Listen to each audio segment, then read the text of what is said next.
Sebuah pertanyaan banyak sekali disampaikan oleh para pengguna YouTube ke kolom komentarnya si Malabapis. Bang, kenapa channel si Malabapis itu banyak menampilkan sistem budidaya ikan yang skala kecil atau skala rumahan? Kenapa tidak spill aja budidaya dalam skala besar yang luas dengan kapasitas produksi yang banyak?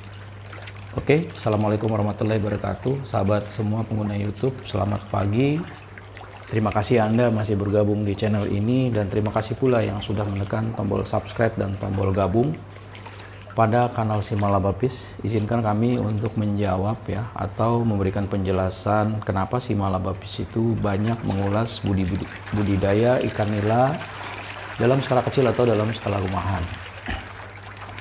Jadi yang kami tampilkan ini sebenarnya adalah untuk memotivasi kawan-kawan semuanya, karena kami yakin sekali banyak dari teman-teman pembudidaya ikan nila yang selama ini hanya jadi penonton di kanal-kanal YouTube ya, baik itu ulasan-ulasan tentang budidaya skala besar dengan kapasitas produksi yang banyak.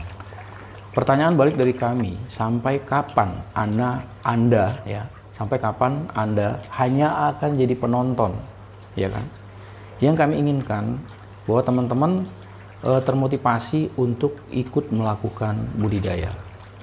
Apabila kami spill video-video atau ulasan-ulasan untuk budidaya ikan dengan skala besar, kami yakin bahwa teman-teman semuanya itu hanya berhenti sebatas menonton, tapi belum tentu akan tergerak untuk memulai budidaya.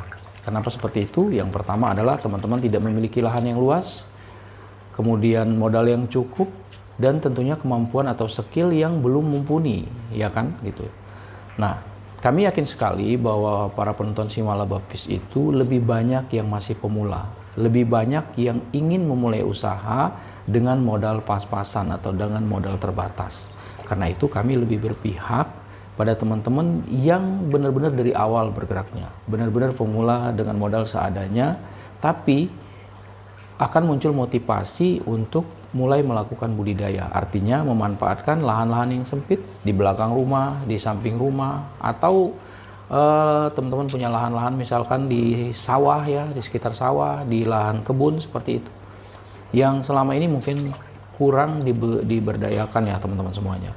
Karena itu kami lebih tertarik untuk menampilkan budidaya dalam skala kecil.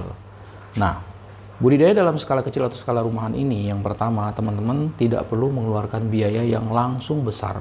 Artinya mungkin dengan modal 1 juta, 2 juta, atau 3 juta itu teman-teman sudah bisa memulai. Budidaya ikan skala rumahan itu sama sekali tidak perlu kita harus menyiapkan sesuatu yang sifatnya wah seperti itu ya.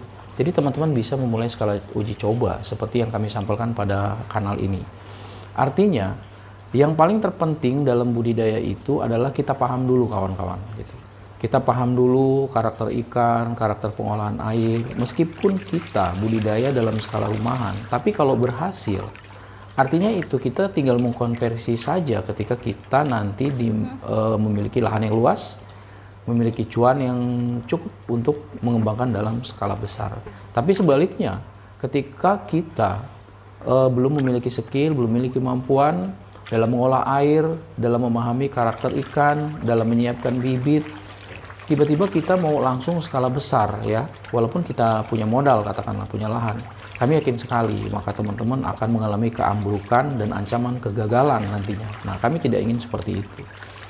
Marilah kita mulai dalam skala kecil, belajar sesuatu yang ya mungkin hanya hobi saja, misalkan teman-teman berprofesi sebagai karyawan atau pegawai gitu kan, untuk sekedar hobi, meluangkan waktu di akhir pekan, mengelola ikan, kita hobi-hobian aja dulu. Tapi walaupun hobi-hobian, kita jangan konyol, artinya tidak kita membuang waktu sia-sia, membuang energi sia-sia, apalagi membuang biaya sia-sia untuk sesuatu yang sifatnya kosong gitu.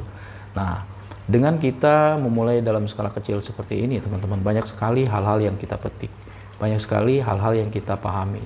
Dari dulunya misalkan kita nggak paham bagaimana supaya air itu bisa kita pergunakan secara terus-menerus, tidak perlu gonta-ganti air, dengan metode-metode yang sudah kami spill pada video-video Simalabapis, tentunya kita bisa memaksimalkan lahan-lahan yang ada di samping rumah atau di belakang rumah. Itu aja dulu, sederhana itu aja dulu. Ya, walaupun kita misalkan belum bisa untuk menjual hasil produk kita, minimal untuk memenuhi kebutuhan gizi keluarga dulu ya teman-teman semuanya.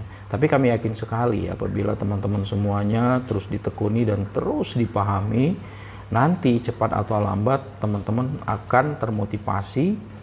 Kemudian misalkan sudah punya modal, akan mengembangkan usaha teman-teman menjadi skala yang lebih besar dengan produksi yang banyak. Misalkan dalam 1 bulan bisa menghasilkan 1 ton atau 2 ton atau puluhan ton ya teman-teman, itu tidak menutup kemungkinan.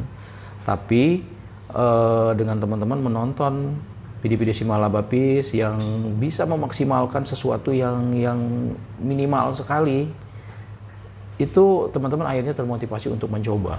Kami yakin sekali. Dan sekali lagi, dengan kita sudah memulai segala sesuatu, maka akan semakin tertantang. Nah, jadi teman-teman nanti ketika udah mulai yang coba dulu lah skala kecil, saya punya lahan misalkan ukuran 2 meter atau 3 meter di samping rumah, coba dulu deh gitu kan. Bagaimana sih sebenarnya budidaya ikan nila atau ikan mas atau ikan-ikan yang lain lah gitu kan. Karakternya seperti apa. Nah, itu yang kami inginkan sebenarnya. Bagaimana teman-teman segera mencoba, segera memulai, segera manfaatkan lahan-lahan yang tidak produktif gitu loh kan. Jadi walaupun lahan sempit, ketika teman-teman sudah mampu menghasilkan produk, sudah mampu berproduksi, itu sesuatu yang luar biasa daripada kita menonton channel YouTube, menonton usaha orang lain, ya kan, usaha skala besar, kemudian dengan kapasitas produksi yang banyak, tapi kita hanya menonton saja gitu. Kami yakin sekali dengan teman-teman keterbatasan modal, keterbatasan keuangan, keterbatasan lahan, ketika ditampilkan video-video dengan budidaya skala besar, itu hanya jadi penonton, pasti teman-teman udah down duluan. Waduh, kalau mau budidaya seperti ini gede banget biayanya, harga mesin supercharge-nya aja udah 12 juta misalkan. Kemudian untuk bioplok misalkan kolam D10 misalkan, itu harus menghabiskan misalkan 20 juta lebih. Belum lagi peralatan-peralatan lain, belum lagi bibit. Teman-teman harus mulai menganggarkan misalkan pakan untuk 1 kali produksi itu misalkan 1 ton. Nah, tentu itu akan jauh sekali dari jangkauan teman-teman. Yang terjadi adalah selesai menonton, teman-teman ya sudah berakhir begitu saja gitu. Hanya menonton. Dan kami tidak menginginkan seperti itu. Kami ingin teman-teman menonton Simalabapis, lah ini kok lahannya kecil begini, tempatnya sempit begini, tapi kok berhasil ya gitu loh. Tapi ikannya kok sehat, bahkan bisa memproduksi bibit sendiri, nggak perlu beli bibit. Artinya kan kita mengurangi budget pengeluaran ya teman-teman. Nggak perlu beli bibit, nggak perlu ketergantungan bibit, harus nyari bibit kemana-mana. Mending kalau bibit tuh ada, kadang-kadang tuh bibit bisa jadi kosong. Nah, itu sebenarnya ingin kami motivasi. Nah, ketika teman-teman misalkan, wah ini modalnya hanya 1 juta, 2 juta misalkan, udah bisa kita mulai. Nah, inilah yang kami inginkan. Teman-teman menonton tayangan-tayangan dari Simalabapis itu termotivasi untuk memulai, bukan hanya berhenti sebagai penonton, menonton usaha orang lain. Demikian video ini. Assalamualaikum warahmatullahi wabarakatuh.